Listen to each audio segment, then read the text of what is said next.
Excellence, Monsieur le Président, Mesdames et Messieurs les membres du gouvernement, chers invités, nous avons réuni pour cette session plénière un panel que généralement on appelle de haut niveau. Je vais présenter rapidement les différents panélistes.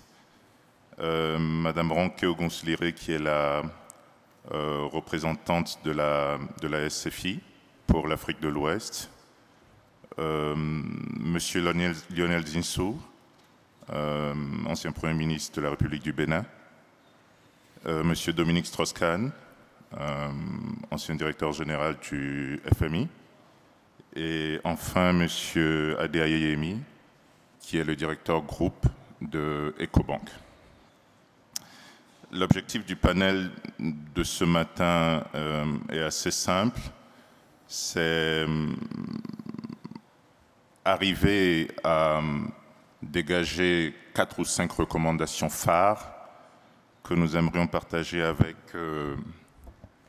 le pays pour que le Togo devienne réellement un centre d'affaires, un pôle d'investissement et de haute finance régionale. Nous allons nous demander qu'est-ce qui a été fait. Nous allons nous demander qu'est-ce qui reste à faire, qu'est-ce qu'on peut espérer, et surtout, que faut-il faire pour accélérer. Je vais commencer par une première question qui va être adressée à M. Zinsou, qui est une question difficile. Et le sujet, c'est d'essayer un peu, après avoir posé le cadre, et nous connaissons le cadre, le pays est aujourd'hui 6e pays réformateur au monde, 2e pays réformateur en Afrique, 1er pays réformateur en Afrique de l'Ouest francophone. On est clairement, comme l'a dit tout à l'heure M. Strauss-Kahn, dans un moment de bascule, un point d'inflexion. La question, c'est d'essayer de poser le cadre et de se demander quel est le modèle sur lequel il faut réfléchir pour la suite.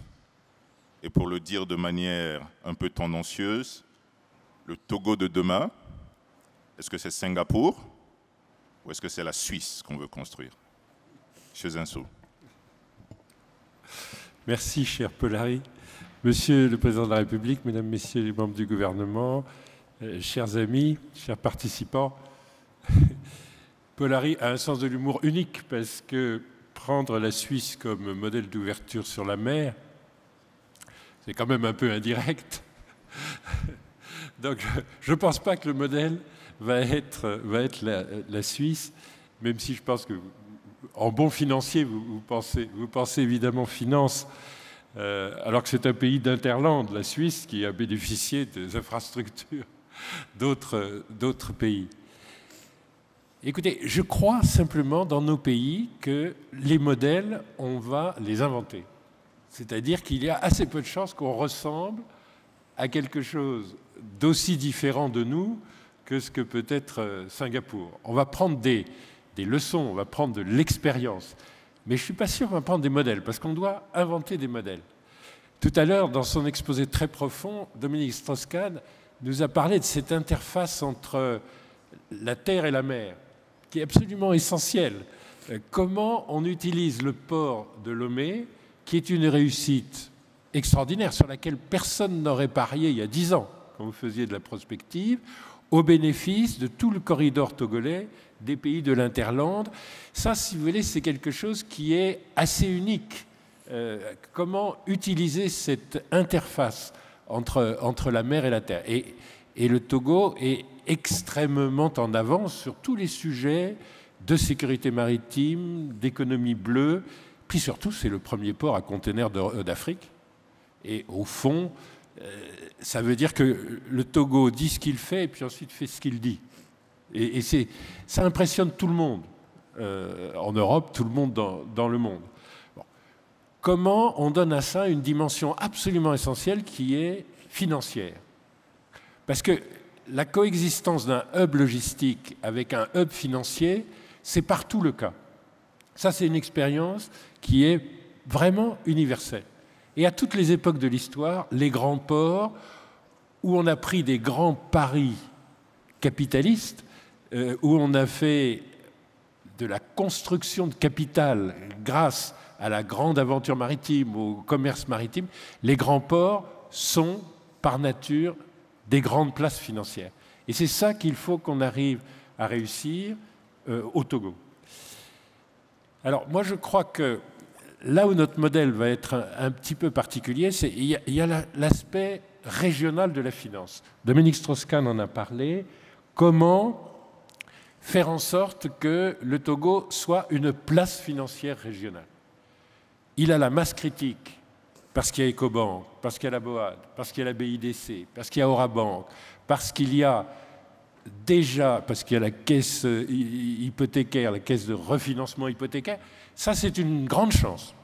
Deuxième chance, en matière d'intégration, mon cher Dominique, l'intégration financière dans les règles de l'UMOA, elle est déjà relativement bien avancée en matière de réglementation de banque centrale et en matière d'assurance également, dans un cadre plus large, celui de la CIMA.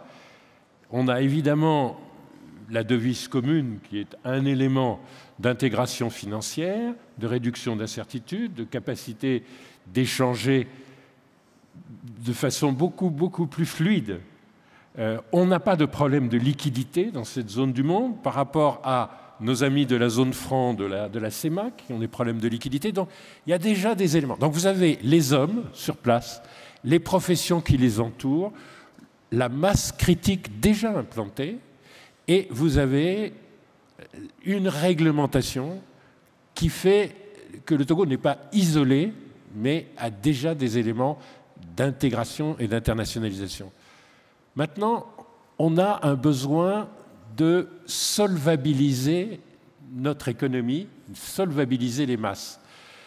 Nos amis du Fonds monétaire international sont souvent et toujours sensibles à la dette du pays rapportée au PIB.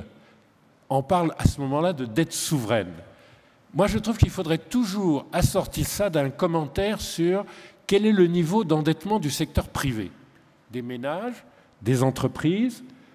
Dominique, on est le continent le moins financé au monde. Parce qu'on a de la dette publique, alors peut-être qu'on en a trop et qu'il faut en prendre le contrôle et qu'il faut faire la politique des finances publiques responsables que tu as évoquée, mais on ne finance pas le secteur privé. Le total de nos actifs financiers, il faut le faire monter. Parce que tu as dit, il y a une insuffisance d'épargne. 20%, bon, c'est beaucoup plus que l'Europe, mais enfin, c'est beaucoup moins que la Chine et les pays qui ont décollé. C'est vrai, mais il faut activer cette épargne. Il faut qu'il y ait un système financier qui permette d'utiliser des ressources à vue pour des emplois longs. Il faut absolument qu'on ait une politique de l'épargne. Quand j'étais étudiant, le professeur qui régnait sur la politique de l'épargne et la théorie de l'épargne longue s'appelait Dominique Strauss-Kahn. Et donc, si vous avez lu les bons livres, vous savez qu'il faut faire une politique d'activation de notre épargne. On doit bancariser. On a une chance, par exemple, qui va être très togolaise, c'est d'associer les télécommunications, les nouvelles techniques liées au progrès des télécommunications, sur lesquelles le pays est extrêmement actif, je parle sous le contrôle de la ministre, avec le microcrédit, avec la microfinance, en abaissant les coûts de transaction, en abaissant les taux d'intérêt. Nous sommes à l'aube d'une solvabilisation de masse. Ça, c'est un élément qui va petit à petit, un peu comme dans certains pays d'Afrique de l'Est déjà, qui va petit à petit gagner l'Afrique de l'Ouest et qui peut partir du Togo. Technique de télécommunication et distribution peu coûteuse de quelque chose qu'on n'appellera plus le microcrédit, mais le crédit de masse, c'est-à-dire pour le secteur informel qui n'est pas financé, qui est extrêmement précaire, pour les ménages qui ne sont pas financés, même pas pour leur logement. Nous avons besoin d'avoir un indicateur. Tant qu'on aura 20% du PIB en crédit au secteur privé, on n'aura pas fait la révolution financière et on n'aura pas permis d'activer l'épargne latente et de la rendre utile. Une autre chose qui est frappante au Togo, à un autre niveau, qui est pas celui de la solvabilisation de masse, c'est que vous commencez d'avoir des instruments souverains, comme Togo Invest, par exemple. C'est très important, puisqu'on est devant l'Union européenne, qu'on fasse recommandation d'apporter des concours multilatéraux à des instruments d'equity, des instruments de capital. Parce que dans tout ce qui nous manque financièrement, ce qui nous manque le plus, c'est du capital qui prenne des risques. Il y a des techniques de garantie, on peut dérisquer. On a besoin d'equity, on a besoin de capital. Parce que tout ce qui a été décrit tout à l'heure par Dominique, parce que c'est vrai qu'il faut absolument que l'Interland soit bien relié aux métropoles. Je vais m'arrêter tout de suite. Hein. Mais c'est très important d'avoir des instruments en capital. L'Union européenne peut soutenir cette tendance. Dérisking, comme disent les investisseurs, par des mécanismes de garantie, mais surtout fournir du capital et utiliser les instruments souverains que le Togo est en train de créer. Parce qu'il y a des moments où il faut prendre des risques à long terme et pas uniquement vivre de dette. On a besoin de plus de crédit, mais on a aussi besoin de plus de capital. Enfin, pour les gens aussi fragiles, sensibles que nous autres, les financiers, il y a un écosystème qui est important. Et ça, je crois que le Togo peut le faire. C'est un écosystème dans lequel il y a des accords de protection de l'investissement, où le Togo peut multiplier, comme l'a fait Maurice, et comme est en train de le faire le Maroc, peut multiplier les accords de non-double imposition. Il y a tout un travail diplomatique et juridique. Il faut absolument que ce soit reconnu comme Maurice l'est, comme Casablanca Financial City est en train de le devenir. On a besoin de multiplier, et ça c'est un travail assez professionnel, mais il faut absolument le faire. Ça fait partie de l'écosystème. Il faut des cours et tribunaux spéciaux pour les financiers.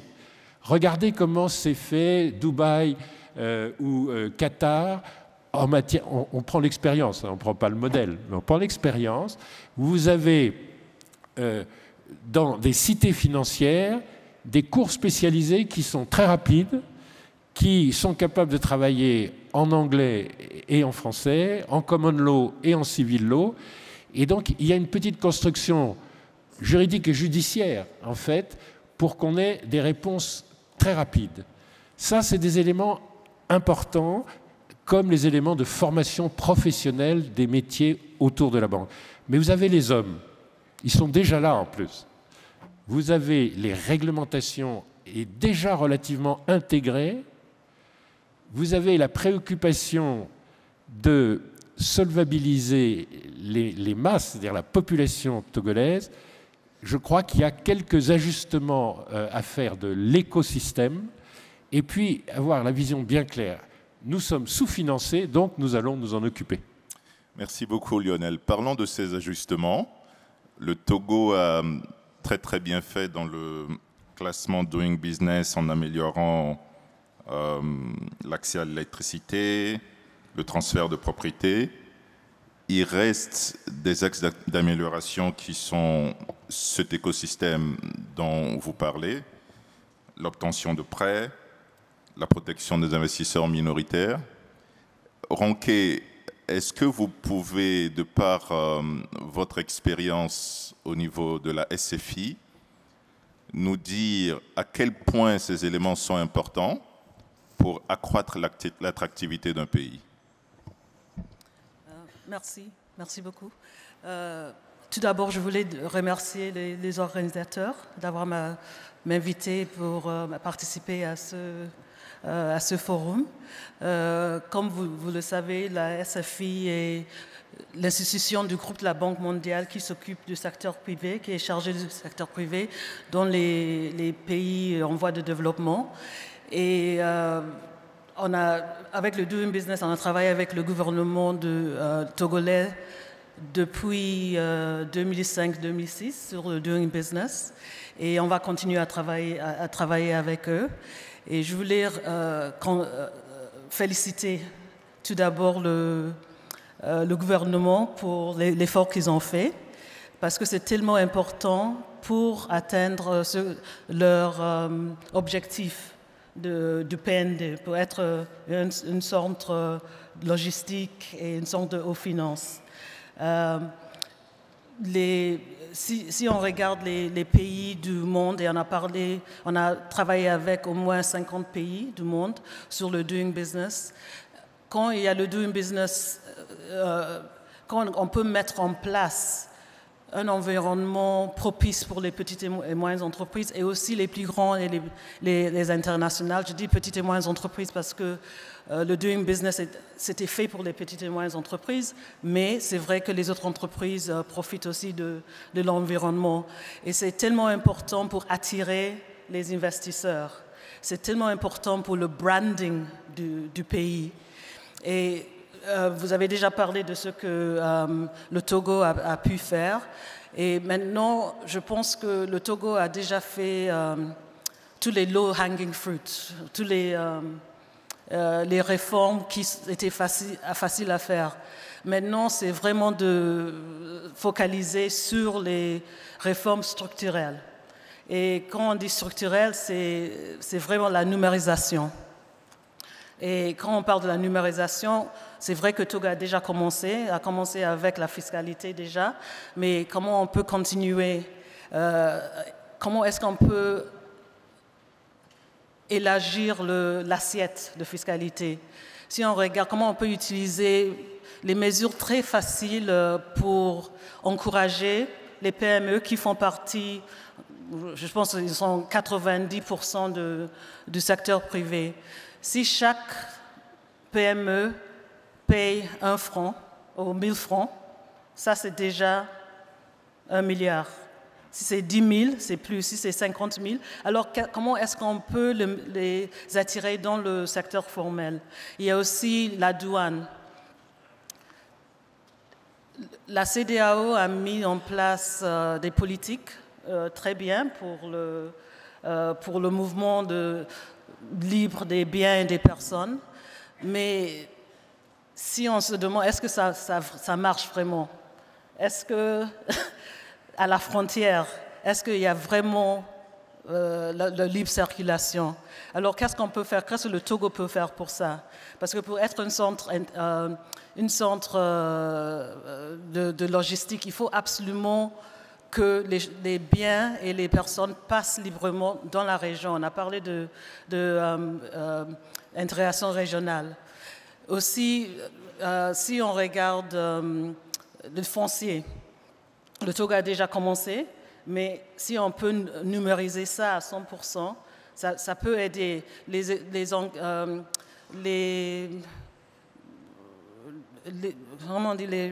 studies, les études, excusez-moi, les études qu'on a fait montrent que le foncier, c'est la chose la plus importante pour un investisseur qui vient dans le pays. Avoir un titre foncier qu'on sait que c'est propre, il n'y a personne qui va venir pour dire « Ah non, ça m'appartient » ou « ça a été vendu à 3 personnes ».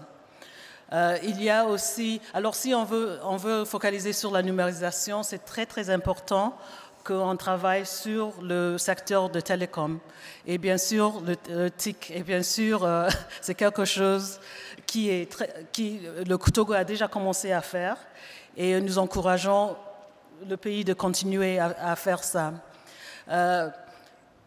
Tout ce qui est lié à l'accès de finances, très très important. Si on regarde l'infrastructure financière, comme les registres de sûreté, les bureaux d'information sur le crédit, les tribunaux commerciaux. Tout ça, c'est très important pour encourager les banques à prêter au secteur privé. Une autre chose qui sera très, très importante, c'est le secteur financier. Comment est-ce que, pour être un centre de haute finance, il faut qu'il y ait un secteur qui est sain, il faut regarder les banques en difficulté et trouver une solution le vite possible. Et bien sûr, le Togo est en train de travailler là-dessus et on encourage le pays de continuer à le faire. Une autre chose, et je vais m'arrêter après ça, c'est le dialogue public-privé. il y a un gouvernement qui est très ouvert au secteur privé. Et c'est la raison pour laquelle on a pu atteindre les résultats jusque-là. Mais peut-être il faut encore plus de dialogue entre le gouvernement et aussi le secteur privé. Parce que souvent, les meilleures réformes, ça vient du secteur privé. Et aussi, le secteur privé est innovateur, peut emmener les idées très intéressantes. Merci. Merci beaucoup, Ronke. Je vais m'arrêter sur la question du financement qui revient, et surtout le lien investissement-financement. M. Strauss-Kahn en a parlé, Lionel en a parlé. Quand je posais la question tout à l'heure de faire le lien entre la Suisse et Singapour, c'était pour faire le lien entre être un pôle d'investissement ou être un pôle financier. Comme on a la chance d'avoir un financier sur le panel, Ade, this question is for you. You have been an equity investor in Africa for years, and you have deployed billions of capital in Africa. Can you give us your view on Togo as a destination center for equity investors? Why, as a bank, does it make sense to invest here in Togo? Number two, Ade, is the country has been positioning itself as a hub for the region. So that position, is it something that is, in your view, fundamental if we want to achieve the ambition, which is to become a financial hub? Okay. The President of the Republic and the organizers, thanks for having us here. I'm not a foreign investor. I work for EcoBank, which is based out of Togo. We are the example of what, when a country is focused, decided to create an institution, what it can become. So we were created by ECOWAS, and ECOWAS was created by Togo and one other country in West Africa, understanding that together we can become bigger rather than looking at the country as individual. What we've seen in terms of our own experience, and I'm going to say this so that it makes it easier for the rest of the people in the audience that want to invest in Togo to start looking at what do you need to take into consideration. There is, in the country, access to the leadership. The leadership is focused, the leadership is intent. Yes, it's led by the president himself, but the rest of the leadership listen and they're open to advice and they're open to suggestions. The second is security. Security here is, again, people, we run EcoBank from Togo. We have 44 nationalities that work for the firm. And therefore, to make it attractive for those people to be willing to come to the country, that security is important. Now, security, not just security of persons and physical, but security of assets as well, in terms of the legal system and in terms of being able to realize the properties on time. We've had conversations about financing, and I had His Excellency talk about financing and why that is important. It is critical. But for Togo to be a financial hub and an investment hub, that is history. Togo's history is the fact that it's located in West Africa, and West Africa is about 300 million people, and we are already integrated. Togo has natural resources, whether it is the port, the land, the people. That means that it can become ordinarily a hub. A financial hub, however, requires more than that. The legal system needs to be open to not just the Francophone, needs to be open to Anglophone as well, because contracts needs to be written in multiple languages, and contracts need to be executable in multiple languages. The legal system needs to ensure that we are able to resolve disputes in a quick way. That resolution of dispute is central to being, because if people are going to enter into a contract, that resolution of disputes is key. We've seen instances where the government has been very active and very supportive, but it needs to be open to a lot more people. We need to start working through the education system to ensure that the human resources can be found to be supportive. The human resources, again, has to speak the modern language. The modern language is maths and technology. So the human resources have to be able to speak that. Now, that human resources being able to speak that language in terms of education is not just the responsibility of the government. It's an opportunity for private sector and people in this room to see that these are places where investment can be made.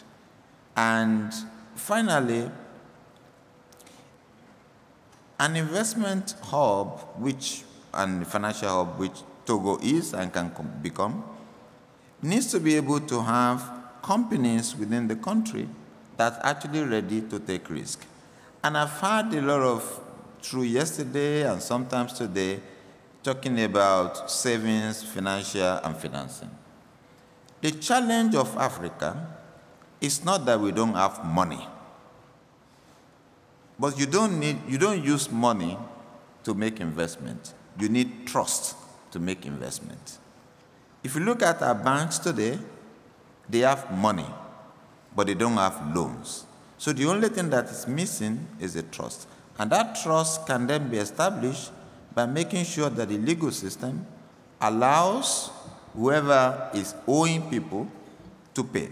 And I've said that a couple of times, and it's not a major problem in Togo, but it's a major problem in the continent, that when people borrow money and they don't pay, they create barrier to banks being able to lend in the future. So that resolution, if you see what India has done, forcing people to make payment is critical. Finally, identification of people is central to them being able to participate in the financial system. It's okay to want to lend money to SME, it's okay to want to lend money to individuals, but as a bank, if the government doesn't know you, how can I lend to you? And the government will only know you when you have an ID card. So in all our countries, including Togo, we need to make sure that ID card works. And if we can get to a situation in which we have ID card, not just for Togo, but for ECOWAS, then it means it is possible for us to be able to lend across borders. Those are the things I would say. We don't lack money. We lack the trust that converts individual savings into investment opportunity. Thank you. Thanks so much, Ade. You spoke about trust. Lionel a parlé de solvabilisation et de numérisation. Ronquet a insisté sur la question de l'environnement réglementaire. Quand j'ai commencé ce panel, j'avais insisté sur le fait que c'est bien de poser le cadre, de savoir ce qui a été fait et ce qui reste à faire. J'aimerais qu'on passe maintenant un peu de temps sur qu'est-ce qu'on peut espérer et en termes de perspective, quels sont les grands axes sur lesquels il faut se focaliser. Et j'aimerais demander à M. Strauss-Kahn de nous éclairer un peu plus sur un point dans son keynote speech qui me semble un point important, qui est la question de la compétitivité. Il y a généralement un triptyque lorsqu'on parle d'investissement. On parle d'attractivité, on parle de compétitivité et on parle de financement. Dans ce triptyque, la compétitivité est un élément, à mon avis, sur lequel on n'insiste pas beaucoup, mais qui est un élément de différenciation entre l'Asie et l'Afrique. Qu'est-ce que le Togo peut et doit faire sur le thème de la compétitivité pour devenir vraiment un exemple en termes de centre d'affaires et centre d'investissement? Monsieur Strauss-Kahn. La compétitivité, c'est au premier abord une question de coût. De coût de la main-d'œuvre, de coût des financements, de coût des investissements et notamment des investissements fonciers. Et de ce point de vue-là, j'ai dit quelque chose tout à l'heure sur l'exagération des coûts de main-d'œuvre liés aux structures coûteuses des villes africaines comparées aux autres villes. Mais ce qui a été évoqué par les autres panélistes va dans ce sens-là, aussi bien en matière de financement que sur les questions de sécurité juridique qui sont tout à fait essentielles. Chaque incertitude, chaque difficulté, au bout du compte, rajoute des coûts. Soit parce qu'on s'assure contre l'incertitude, soit parce qu'on supporte, le cas échéant, l'événement incertain lorsqu'il se déroule mal. La sécurité des contrats, de ce point de vue-là, est absolument essentielle. L'entrepreneur, il est là pour prendre des risques, mais pour prendre des risques sur son compte d'exploitation, sur ce qu'il maîtrise. Sur ce qu'il ne maîtrise pas, il faut dérisquer au possible, pour reprendre le vocabulaire des financiers. Et dérisquer, c'est faire en sorte que les contrats soient exécutés comme ils sont signés, que les délais de paiement soient respectés, qu'en cas de litige, il y ait des tribunaux adaptés, comme l'évoquait Lionel tout à l'heure, etc., etc. Ça, c'est la compétitivité au sens un peu traditionnel, celle des coûts. Et puis, dans une économie qui se diversifie et qui n'est plus de compétitivité simplement sur le coût, comme c'est le cas souvent sur les matières premières, mais qui diversifie ses produits et qui donc a d'autres formes de compétitivité qui apparaissent, alors tous les éléments de la compétitivité entrent en jeu. Et ce sont des éléments qui sont liés au service après-vente, à l'accessibilité, et à un sur lequel je voudrais insister, qui est celui de la traçabilité. Nous entrons dans un monde dans lequel la question de la traçabilité financière sur les sources de financement et leur innocuité, ou sur les produits et les falsifications de produits. On sait la quantité de faux médicaments, par exemple, qui circulent dans la plupart des pays, notamment en Afrique. La traçabilité est, pour quelqu'un, un site qui a l'ambition de devenir un hub logistique, un élément décisif, car la compétitivité, c'est aussi être sûr que le produit tel qu'on l'a envoyé arrivera au bout, et la compétition avec le voisin se fait aussi sur la qualité du service qui est rendu en termes de fraude, de substitution, de contrefaçon, etc. Et donc, si je prends cet exemple, c'est parce qu'il faut aller très au-delà en matière de compétitivité de l'acception traditionnelle qui est purement financière et qui porte sur les coûts. Je ne dis pas que ça n'est pas important, mais au-delà de cela, il y a beaucoup d'éléments qui créent une caractéristique distinctive d'un site par rapport à un autre, qui donc lui donne des éléments, alors on peut le ranger dans l'attractivité ou la compétitivité comme on veut, mais je crois que c'est plutôt de la compétitivité qui lui donne une situation particulière par rapport aux autres, et pour un port, c'est particulièrement évident. Les efforts qui ont été faits sur le port de Lomé en matière de portique, en matière de vérification des contenus sont très importants. Je crois qu'il faut aller bien au-delà encore, et que c'est ça qui fera la différence avec d'autres points d'accès sur le continent. Donc on voit bien qu'au-delà de ce qui touche au prix et à la réduction de l'incertitude, qui a été évoqué, sur lequel je ne reviens pas et qui est essentiel, il y a bien des éléments nouveaux très importants dans le monde dans lequel nous entrons, qui vont dépasser la question des coûts et qui vont toucher à la qualité et à la réalité des services et des produits qui sont rendus. De ce point de vue-là, je pense que le Togo a bien avancé.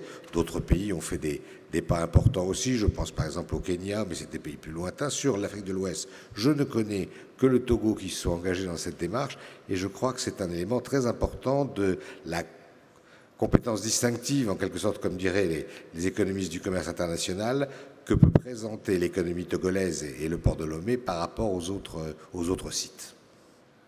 Donc si on se projette, est-ce que le modèle basé sur le port est un modèle qu'on a vu ailleurs et qui a permis d'attirer non pas seulement les investissements, mais qui a permis aussi de créer ce que Lionel appelait tout à l'heure l'architecture financière autour de l'investissement? Monsieur Strauss-Kahn, est-ce qu'on a vu ce modèle fonctionner ailleurs? Et si oui, est-ce que vous pouvez nous dire 2 ou 3 caractéristiques qui sont importantes pour que ce modèle puisse fonctionner? D'abord, on l'a vu historiquement. Vous me direz que ce qui s'est passé il y a longtemps ne se répète pas obligatoirement aujourd'hui. Mais c'est quand même comme ça que s'est faite l'histoire des villes, autour de la Méditerranée par exemple, mais pas seulement.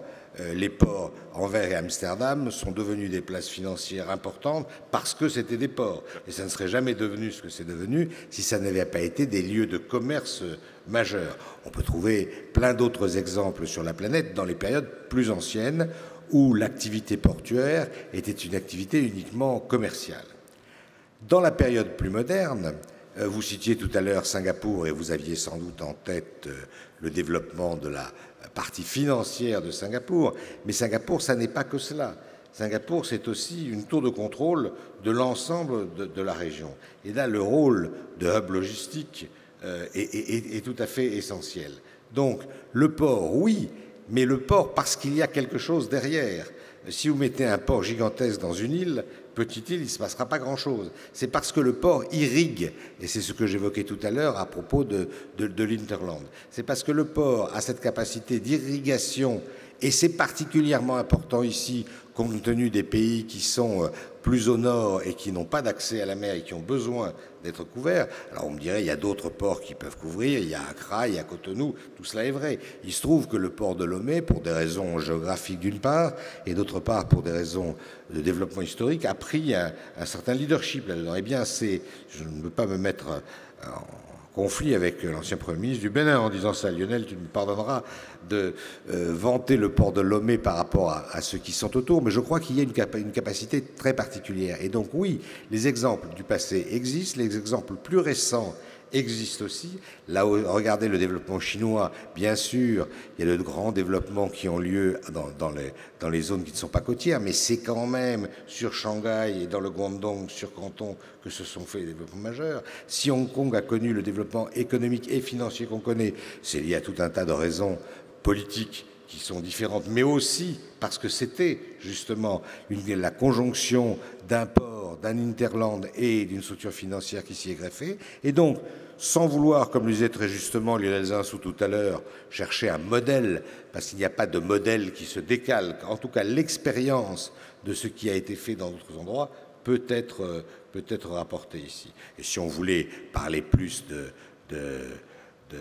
l'Afrique, de Mombasa à Durban, on a plein d'exemples de situations qui ont été extrêmement profitables. Donc, c'est ces exemples-là pour lesquels il faut faire le tri entre ce qui a été bien fait, ce qui a été moins bien fait, ce qui peut être pris, ce qui ne doit pas être pris. Mais les exemples, on en a une grande quantité, peut-être trop même. Il faut les exploiter et aller jusqu'au bout. Parfait. Sur l'architecture financière, Lionel, j'aimerais qu'on insiste un peu dessus parce que je cite des pays pour qu'on puisse visualiser où est-ce qu'on veut aller. Maurice, sur l'architecture financière, a mis en place un environnement réglementaire pour attirer de l'equity et attirer des capitaux. Est-ce que c'est une voie? Et est-ce que si on suit cette voie ou si on doit suivre cette voie, quels sont, à votre avis, les points sur lesquels il faut insister? Alors, c'est tout à fait une voie. C'est une expérience qu'il faut qu'on regarde bien. Et d'ailleurs, il faut attirer à Lomé des banques mauriciennes parce qu'elles sont en pleine expansion vers toute l'Afrique et notamment vers l'Afrique de l'Ouest. Et je ne dis pas ça pour faire concurrence à Ecobank.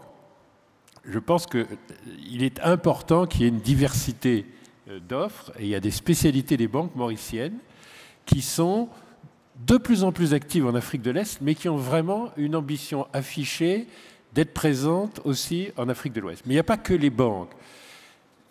Vous avez tout à fait raison d'insister, c'est toute une série de détails dans l'écosystème qui sont vraiment très pratiques, qui sont même très immatériels. Il faut qu'il y ait un niveau d'éducation professionnelle sur les sujets de banque, d'audit, de droit des affaires. Si vous voulez, on a des atouts énormes. On a un droit des affaires avec l'OHADA qui est une construction puissante, originale, collective, à 18, qui est un instrument de réduction d'incertitude. Bon. Il faut donc qu'on ait des formations, qu'on regarde bien la question de la formation professionnelle, des métiers autour du crédit et du capital.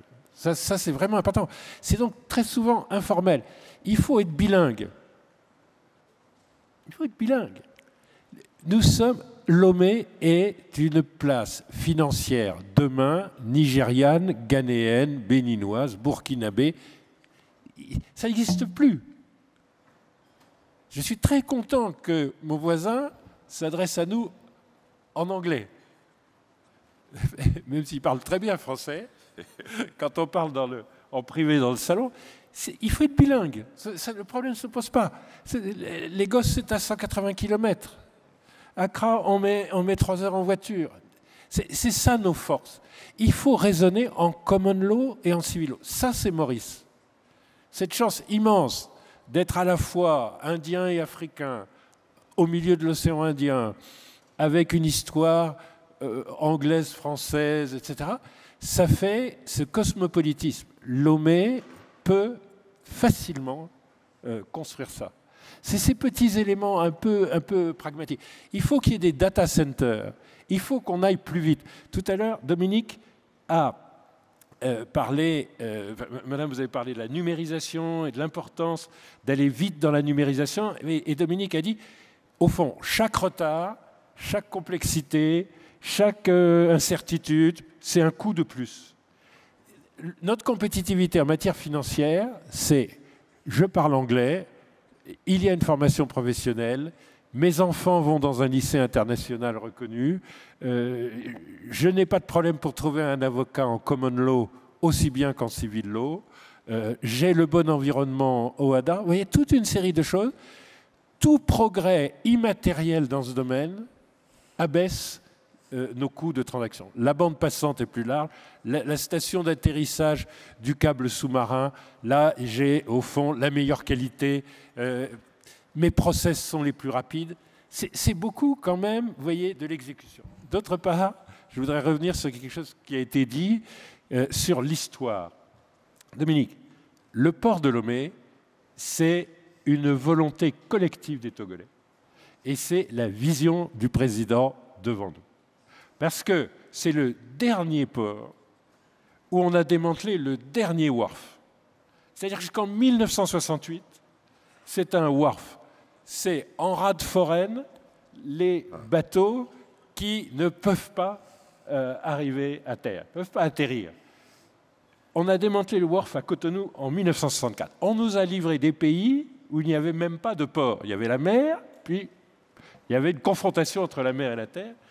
Et le Togo, jusqu'en 68, c'est ça. Donc, quand on dit c'est l'histoire, oui, enfin c'est l'histoire contemporaine. Hein, c'est ce qui a été fait très vite, très fort. Et encore une fois, il y a 5 ans, personne aurait parié là-dessus. Donc, il faut bousculer l'histoire. Il faut avoir la volonté d'aller plus vite. Et au Togo, ça, objectivement, on sait le faire. Il n'y a aucune opposition avec Cotonou, avec Tema. Les besoins, quand vous partez du nombre d'habitants, du nombre de conteneurs, des masses de PIB et du trafic maritime, on a devant nous, on a 30 ans de croissance pour tout le monde. Après, ici, c'est devenu le grand port de transbordement. C'est ici ou à Kribi qu'on peut faire atterrir des bateaux avec 8000 containers et à Cotonou, on ne peut pas faire plus de 2500. C'est comme ça, donc c'est en train de devenir des ports spécialisés autrement. Et il y a vraiment de la place pour tous et l'émulation est très bonne. Chaque fois qu'il y en a un qui fait un progrès en coût, Cotonou c'est mieux qu'Akpakpa, mais Lomé c'est mieux que Cotonou et Tema, bon. Chaque fois, en fait, cette concurrence interrégionale, elle n'est pas destructrice. Elle est en fait une émulation et un progrès collectif. Donc il n'y a pas de... Ça ne met pas en difficulté l'ancien Premier ministre du Bénin. Mais en matière financière, regardez bien les choses également immatérielles. Et puis, le port de Lomé, c'est un bon exemple. Il y a des gens qui ont investi. Et puis, on va continuer d'investir des milliards de dollars dans le port de Lomé. Il faut du capital. Je me permets quand même de dire, si on n'avait qu'une rareté qu'il faille absolument qu'on arrive à éradiquer, c'est le capital. Et ça pour toute l'architecture du système financier. Parce que les banques ne sont pour rien dans le fait qu'il n'y a pas assez de crédit. Totalement. Il n'y a pas assez de crédit. Ça va faire plaisir aux banquiers que vous êtes, mais il n'y a pas assez de crédit parce que les entreprises n'ont pas des projets bancables et elles n'ont pas des bilans et des hauts bilans où il y a du capital en suffisance. C'est comme ça. Si on a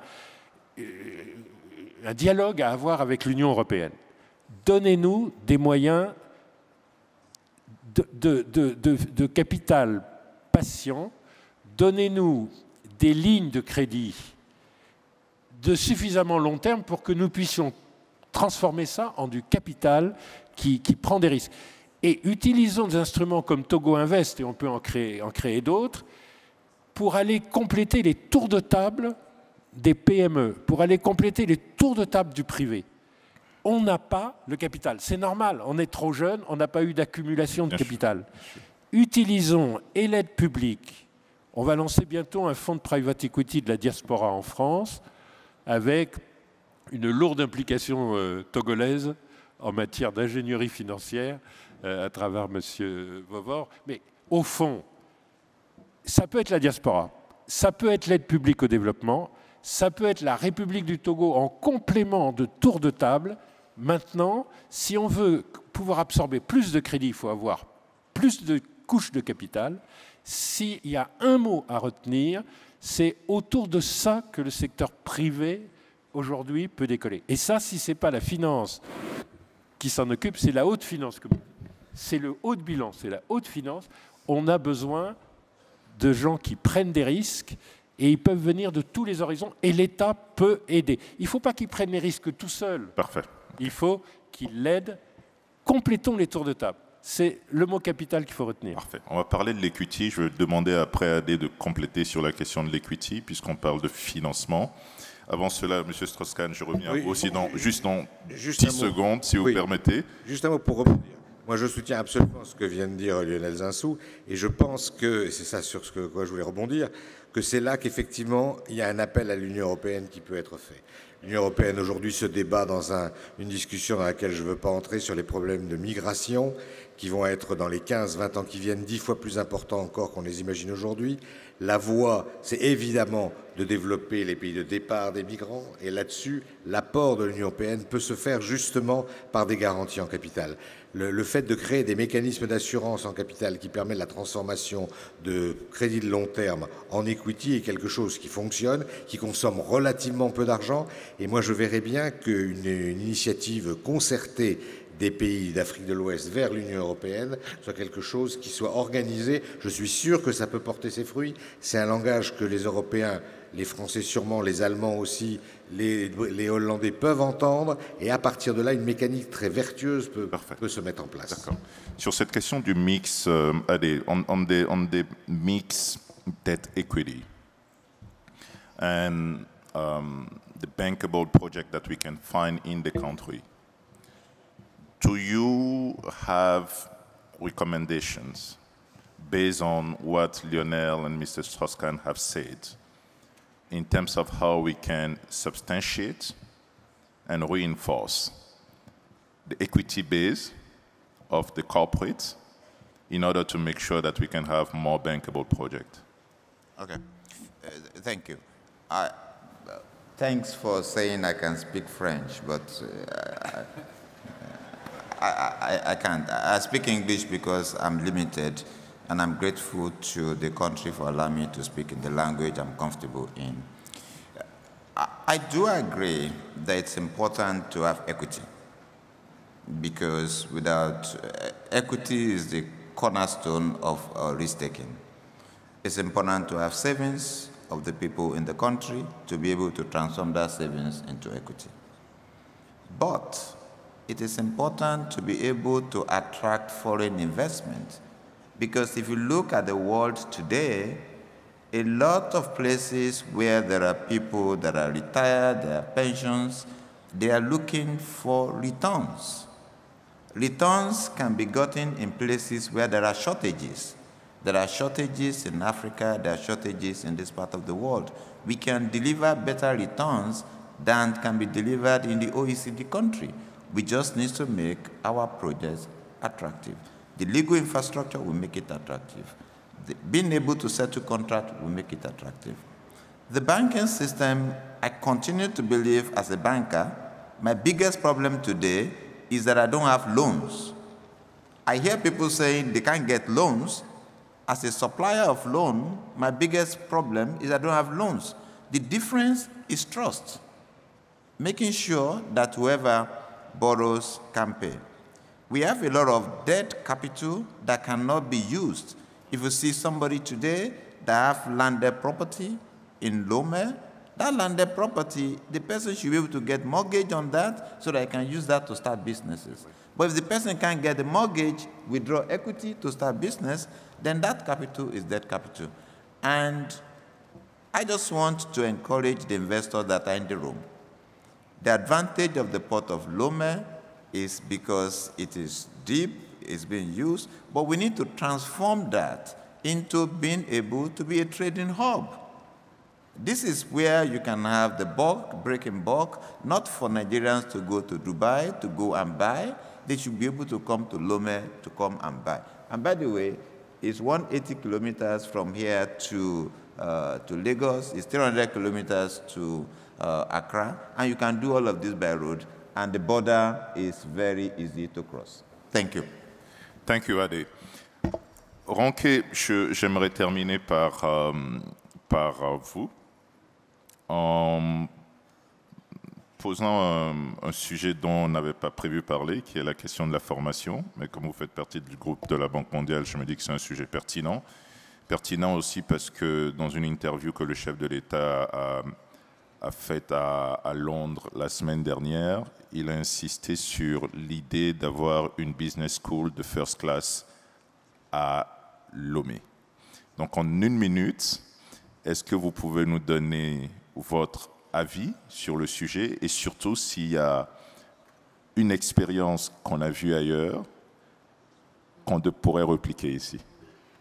Merci. Avant de parler de ça, je voulais ajouter quelque chose sur le... est-ce que, quand on va parler de port de Lomé, et si ça pourrait être... en fait, les autres exemples des centres d'investissement, je pense qu'il faut qu'on regarde les avantages comparatifs de Lomé avant de comparer trop. Singapour, c'est placé pour le... En fait, c'est l'emplacement. Île Maurice, c'est l'emplacement. Lomé, c'est un peu différent. Alors, c'est quoi que Lomé a? Je crois que c'est un peu l'intégration régionale que Lomé, le Togo fait déjà. Mais comment est-ce qu'on peut augmenter ça? Et pour moi, je reviens toujours à la numérisation de l'économie dans tous les aspects, pour augmenter le business, pour attirer. Pourquoi est-ce que les entreprises vont s'installer au Togo? C'est parce que peut-être ça sera plus efficace, ça sera plus transparent. Et si le business vient, les banques vont venir et ça va agrandir. Et c'est comme ça que Lomé peut être le pays de choix. Pour le private equity, très très rapidement, je pense qu'il ne faut pas qu'on oublie les private equity funds. Ce qui est très important pour, je reviens toujours aux petites et moyennes entreprises, parce que ça c'est le plus grand partie du secteur privé. Et comment on peut soutenir ces fonds et attirer ces fonds, peut-être avec la réglementation, pour aider les petites et moyennes entreprises. Souvent, on a regardé plein de projets ici et ça revient toujours au equity. C'est equity et aussi c'est le plan stratégique, comment arriver là où on veut arriver. Souvent, ils disent on a toujours besoin de l'argent, mais souvent, ce n'est pas l'argent. Et on revient à la formation. Souvent, c'est sa formation. Je pense qu'on doit changer un peu la mentalité. Ce n'est pas toujours la formation de l'université. On ne peut pas tous être les médecins, les banquiers et tout ça. Je pense que la formation vocational, technique, est très importante et il faut qu'on focalise là-dessus. Alors, j'allais soutenir beaucoup plus la formation technique au lieu de plus des universités pour le Togo pour en ce moment. Et une chose que je voulais ajouter, pour nous, on travaille beaucoup avec la Banque mondiale, bien sûr, sur la formation. Par exemple, on a lancé un projet on appelle ça SME Champions. Alors, ça veut dire que ça, c'est les petites et moyennes entreprises qu'on voit. Nous, on ne peut pas financer les petites et moyennes entreprises directement. Ici, au Togo, on a fait le Lomé Container Terminal, Kanto Global. Ça, c'est les projets assez costauds. Mais qu'est-ce qu'on peut faire pour les petites et moyennes entreprises? C'est vrai qu'on travaille à travers les banques locales comme EcoBank et les autres. Mais maintenant, c'est comment on peut aider les entreprises qu'on voit, c'est les champions de demain, mais peut-être ils ne vont pas y arriver parce qu'ils n'ont pas la formation, ils n'ont pas l'accompagnement. Alors, comment on peut les aider à atteindre ce niveau où on peut les investir? Nous, on peut investir le EcoBank ou les autres institutions sur place. Merci. D'accord. Merci beaucoup, Ronke. De ce débat qu'on vient d'avoir, il y a 3 conclusions, à mon avis, sur lesquelles on peut insister. La première conclusion, c'est le mix investissement-financement à travers le port. La capacité d'un port de devenir un hub financier est une possibilité réelle. Donc, c'est dans ce sens et vers ce modèle qu'il faut aller. La deuxième conclusion phare, c'est l'importance de l'architecture immatérielle pour attirer le financement. Donc, continuer à travailler sur ces axes d'amélioration. Et le point numéro 3, qui est un point critique aussi, qui est l'importance de l'equity dans le mix, pour vraiment positionner le pays comme un hub financier, comme un centre d'affaires et comme un pôle d'investissement. Sur ce, j'aimerais remercier les panélistes, M. Strauss-Kahn, Ronke, Lionel, Adé. Many thanks for your time.